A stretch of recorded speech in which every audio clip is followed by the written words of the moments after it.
Hey YouTubers, got another video review for you today. This one here is the TYCORUN 12 volt 3000 watt pure sine wave inverter, and you seen a few weeks ago I did a review on the TYCORUN 1000 watt inverter, and I was pretty impressed with it, so I wanted to review the larger inverter for some of you guys out there that need something a little bit bigger. So anyways, we're going to go ahead and start off and get you some measurements on the inverter. Now this particular inverter weighs just a little over 10 pounds, so it's not crazy. Let me flip it over so you can get all the way to the edge of the mounting area, all the way to the end of the terminals there. So the measurement is right at 15 inches long, 8 1/8 wide by 3 5/8 of an inch tall. The casing on this inverter is made out of aluminum. The end caps are made out of steel. You can see right there, it's kind of, yeah, there it goes. It wants to stick. It's just a flashlight with a magnet on it, but you can see the caps here on each end are made out of steel, but the rest of the inverter is aluminum. And I gotta say, this case on this thing is really solid. Probably the most solid inverter case I've ever tested. You can see even on the bottom, sometimes they'll put like a real flimsy panel here on the bottom that you can flex with your hands. There's no way. I mean, literally, you could probably drive a vehicle over that thing and it would be all right. But the rest of the case, very nice. The fit and finish on the inverter looks really good, the same as the 1000 watt inverter. So very impressed with that. It does have a screen here on the very top. Here on the ends, you can see that you've got your two terminals. Some people like it where they're stacked one on top of one another. Some people don't. It doesn't bother me whatsoever. It's just personal preference. And to hook up the terminals, you'll have to remove these caps. And you know, as far as the terminals goes, seems to be very nice and sturdy. It does have an M6 stud sticking up there, and gotta say, I'm very impressed with that. It seems very nice and sturdy. The one that another inverter that I reviewed a few weeks ago, right here where the terminals stick out, they were just really wiggly and had a lot of slop in them. So now you can see right here that on the end of the inverter you've got two fans, and I read right there on the fans that these are brushless. Flipping it around to the other side, you've got three 15 amp AC outlets, and then you've got your classic toggle switch. There's off, on, and remote. And then here you've got a USB-C port, and then below that you've got a USB-A port. There's actually two USB-A ports there. And then right here you can see that there is a little grounding lug. So to ground the unit, this unit here has a little grounding lug here at the bottom, and then they give you a wire with a little ring terminal on it, so you can take and hook it up just like this. Put your little nut on there and tighten that up. And then on this end, it has just a little alligator clip. So you can just clip it on and use this to ground the unit. Now the inverter comes with your positive and negative cables here. They're both 30 inches long, and you can see right here that it's not just one cable, it's two. It says here on the cable that it is 16 millimeters. So I went ahead and put it in the old interweb there, and it pulls up that if it's a 16 millimeter, that it translates over to it's a 6 gauge. And so, you know, a 6 gauge is only good for 55 to 65 amps. So you would times that by 2 because there's two cables there. So I'll go ahead and tell you, the cables for this thing are not big enough. Now, will it pull 3000 watts through these cables? Yeah, probably so. But are the cables going to be unsafe and get very hot? Yes. So if you're using this inverter or pretty much any other Chinese inverter, upgrade the damn cables. And if you're interested in some good quality cables, check out below in the description. I've got a listing down there for New Concepts. They've got the best cables around and don't have to deal with these cables here overheating your power inverter. So we're going to go ahead and use these in the test because that's what they sent, so that's what we're going to use. And then the other thing that the inverter comes with is a remote. And the 1000 watt inverter that I tested also had this remote, and this thing is amazing. It uses an A23 size battery. Luckily I've got one, and so we'll test that out today. And then also you've got a little bitty depot wrench and then it comes with, you know, your user manual. All right, guys, so before we go ahead and do our final connection here, we are going to hook the inverter up to the two 200 amp hour batteries here. These are both have a 200 amp BMS, and the way that you would hook the final connection up to the inverter is to just take a 30 ohm ceramic resistor and you just connect it to the cable there, and then you touch it there to the terminal. And what this does is it charges the internal capacitors up on the inverter, so when you go to hook the wire up, it doesn't spark.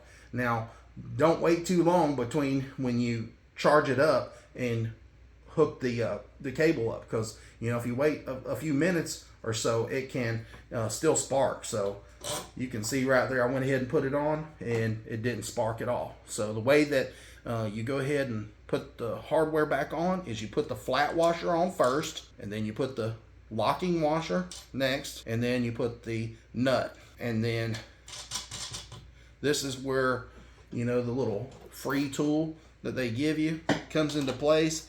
Now, if you don't have any tools, you know, you might use this thing and you might be fine, but I would prefer just to go get a 10 millimeter wrench that's good quality that I don't have to worry with. But obviously it's nice to have that little cheapo if you're in a bind. Just be careful not to touch the casing when you're tightening this up. All right, so everything's on there nice and tight, so we should be good to go. Went ahead and turned the unit on, and I went ahead and tested it with a clamp meter, and I was getting about 11.5 to 13 watts of standby power consumption. That's pretty efficient.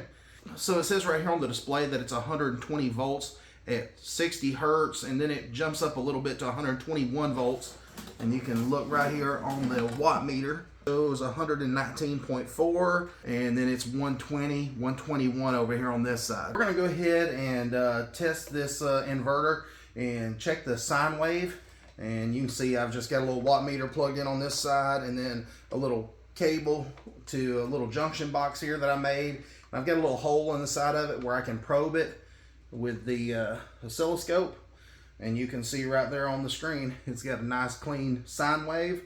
It looks really good. All right, so before I do the load test, I just wanted to comment on this remote control here. You know, like I said in the beginning of the video, about a month ago, I tested the TYCORUN 3000w inverter, and it had a remote. And so this one does as well. And so my first thoughts when I pulled it out of the box on the 1000 watt version was, I was just sitting there thinking, you know, it's probably a piece of junk. You know, it's just probably some little cheap Chinese remote that they threw in there that, you know, so they could say that it had a wireless remote, and it probably don't work that well. Probably won't get, you know, 5 feet of range out of this thing. And so I wasn't expecting very much. And boy, was I wrong. The remote on that 1000 and this 3000, I was able to go to the other end of the house. And this house here that I'm in is a 3-bedroom, 2-bath house. And so it's not tiny by no stretch. And so, you know, the remote just works flawless. And you can see it turns it right on. And the cool thing is you don't have to be pointing it in right at the inverter.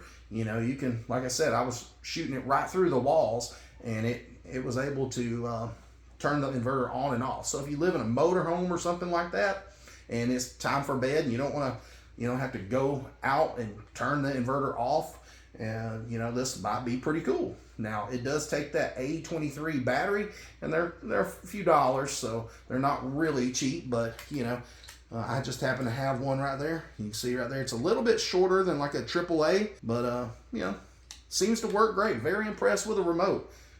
Definitely, you know, score the remote a 10. Now, you know, does it look super nice? No, not really. It's just a very plain remote, but does it work good? Hell yeah. All right, guys, so we're going to do a load test now. And as you can see, I've got a watt meter plugged into the outlet there on the inverter. And then I've got a little jumper wire, and I've got a watt meter plugged in here. And the reason I did this is so I can test two different things and show you the wattage. Now I've got them both reset to where they were at 0, and then when I plug the two heaters in, I've got two space heaters back here, When I plugged them in, one uses 0.8 watts of power, I guess, to power the LED light here on the front, and then the other one's using like 1.8 watts of power to power the LED light, or whatever it takes to keep it turned on. And so anyways, we're going to go ahead and turn one of them on, and then we're going to see how much power it uses, and then we're going to go ahead and kick it up and run the other heater. Now keep in mind, whenever you're running let's say a 1000-watt inverter, you want to run like a 100 amp hour battery. Whenever you're running a 3000-watt inverter, rule of thumb is you want at least a 300 amp hour battery. So you know, here for the testing, I'm going to be running two 200 amp hour batteries, and they both have the 200 amp BMS, so they are the heavier version batteries. And we're just going to see what happens here. But in this video, we're definitely using the appropriate testing batteries to power this inverter. I seen one guy who was using a 100 amp hour battery that's a mini, trying to power a 3000 watt inverter, and he did. He got it to 3100 watts. But then, you know, if you look at the voltage in his video, his voltage dropped way down. I mean, it was at a dangerous level. I mean, you know, you want to keep your voltage somewhere between 110 and 120 volts AC. I think he was well below that. So, you know, it's a little dangerous for whatever you've got. You know, if you got sensitive electronics or something like that plugged into it, you know, might harm them. So, you know, be careful. Make sure you size your batteries to, you know, and your inverter together, so they run in harmony, and you don't have that voltage drop. And so anyways, we're going to go ahead and turn this heater on right here, and it's automatically on high. All right, right now you can see it's at 1400 watts. 1570, 1620, 1635, 1655. Now it's going down. So we hit 1655 watts, the best that I could tell.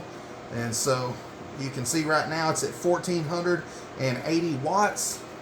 And according to the inverter right there, it says 119 volts AC. I'm sure, you know, that's not correct. And then right here it says 1410 watts. So, you know, it's off. You know, I don't never trust these little meters here in the middle. And it shows that it's only got you know, a little bit missing out of the battery life, where both of these batteries are, you know, they're all charged up to 100%. So it's, you know, this little meter, I would just disregard it, because, you know, it's not 100% accurate. So anyways, you can see right here, we're at 1466 watts. It kind of stabilized out, and it's 1400 here. So we're going to go ahead and kick this one on. There it goes. 972, 980. 13, yep, 1324. 1400. 1406.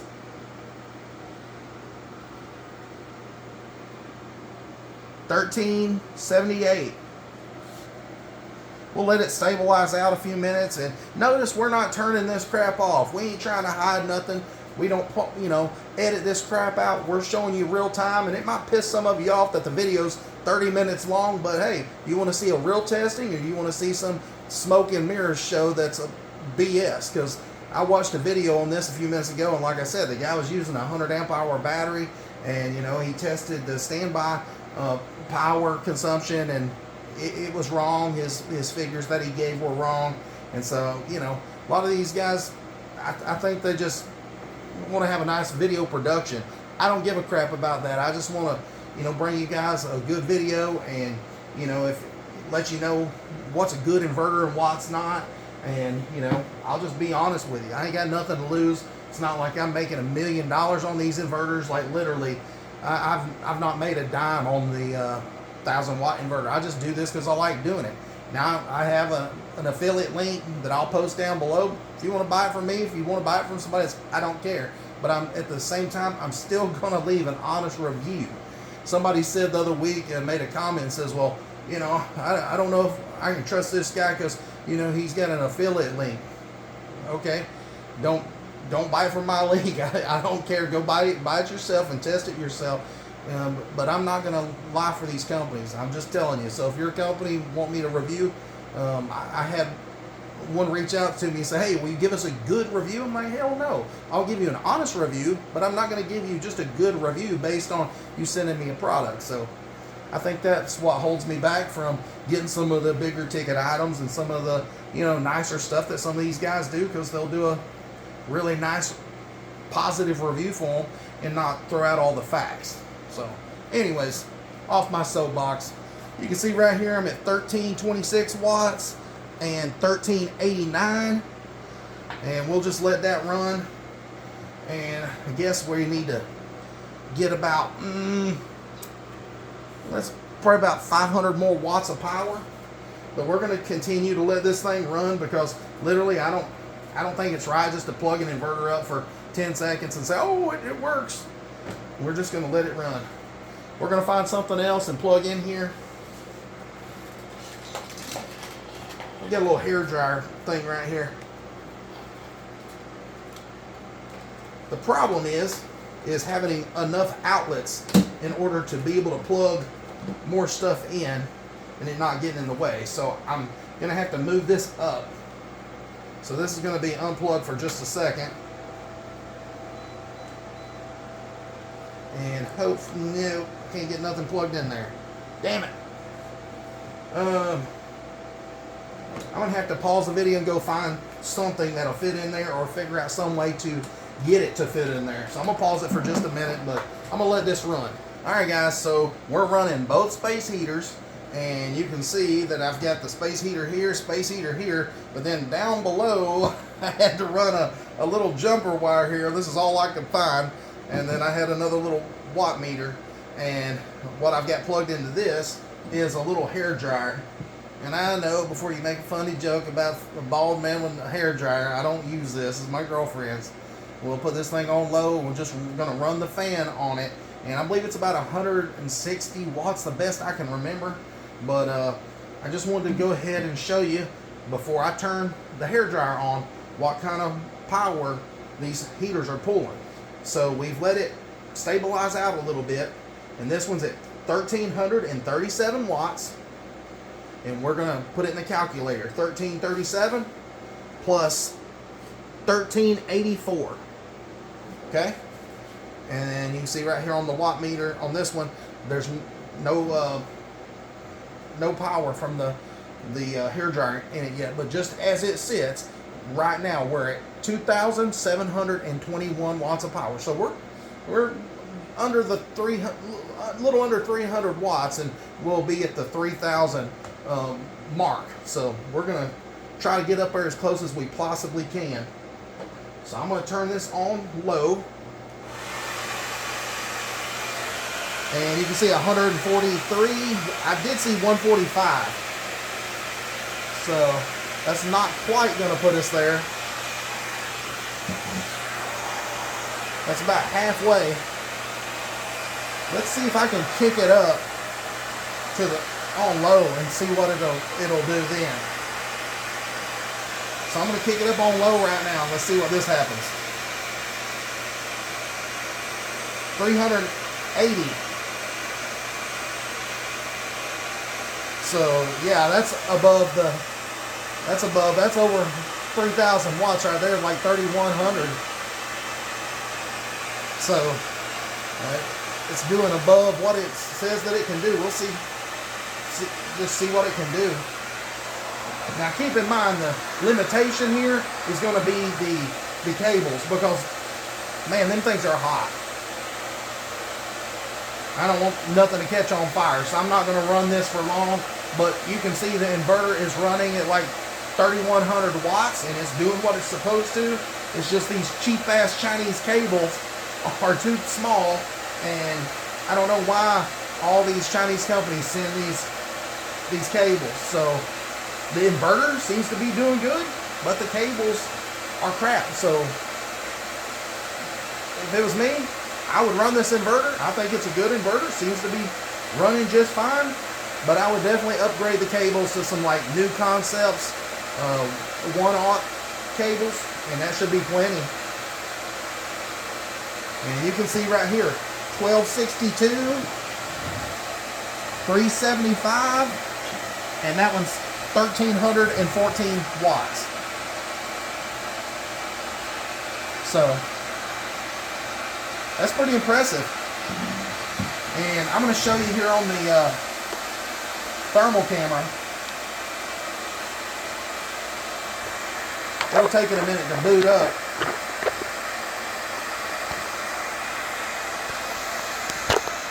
And I'm still running everything. Got everything running.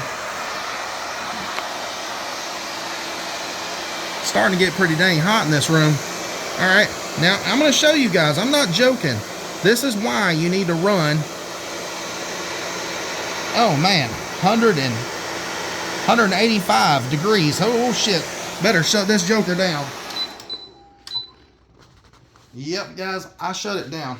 These wires got to right there at the terminals. It said 185 degrees, and it's because of the wires. They're too small. I don't get why these Chinese companies cannot look at a video and say, hey, you know, these things overheat in every damn video. Anybody that tests these and really put them to their limits, they know that the cables are too damn small. So the inverter's fine, but you know, make sure you guys buy some good cables.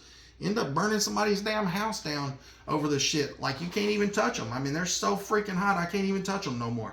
180 degrees, guys. Let's see. I've got everything turned off, but you can see right now 168.2 degrees. Oh, no, crap. Low power. All right, let me charge this up, and I'll come back as fast as I can. All right, guys, so I had to run in there and find a micro USB cable for this infrared camera, or this thermal camera, I'm sorry. And you can see right there, it says it's probably been, you know, less than 5 minutes, but probably 3 or 4 minutes, but it's still reading 136 degrees. Look at that. 136 degrees. And I know that's not right on the terminal, but on this thermal camera, it kind of cast a reflection, as you can see there, but I'm pinpointing it right there, and it says 136. A few minutes ago, when everything was running, it was like at 180 something. So, you know, I wish I could have showed you guys, you know, if this thing hadn't died on me. I forgot to charge it. But, you know, you guys see the importance of a good quality cable. I mean, these things were piping hot, and I started smelling plastic burning, so I was like, hey, let's shut this thing down. Now, is it the fault of the inverter? No. You know, the inverter is warm. It's pretty warm here in the back. It's about 111 degrees right here at my finger at the back of the inverter. About middle ways of the inverter, it's about 111. And then here in the front of the inverter, it's about 107 degrees.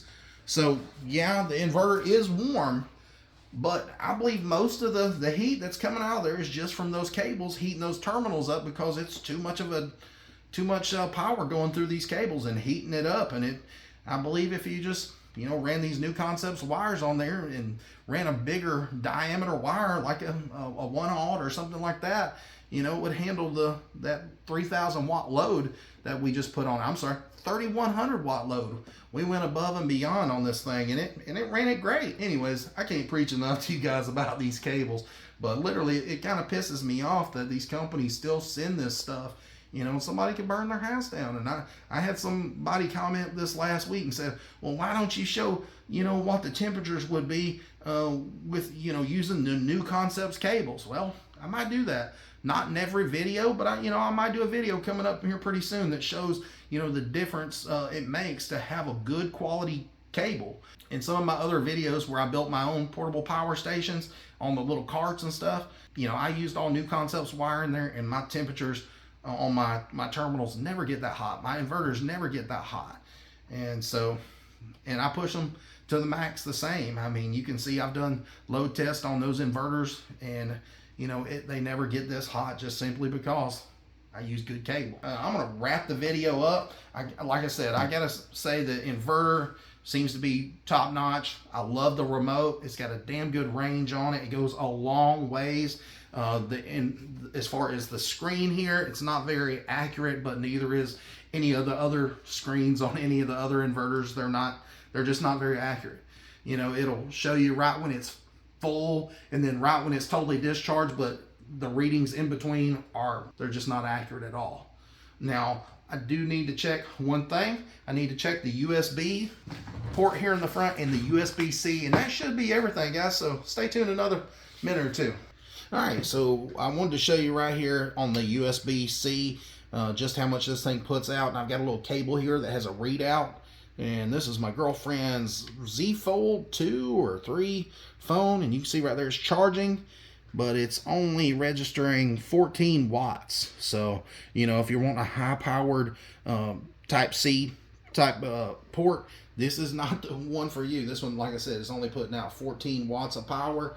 But, you know, it still charges a cell phone just fine. And 14 watts is, you know, more than what you would get out of a standard, you know, USB port. So, you know, I guess if it's not fast charging is not important to you, then, oh well, this will work.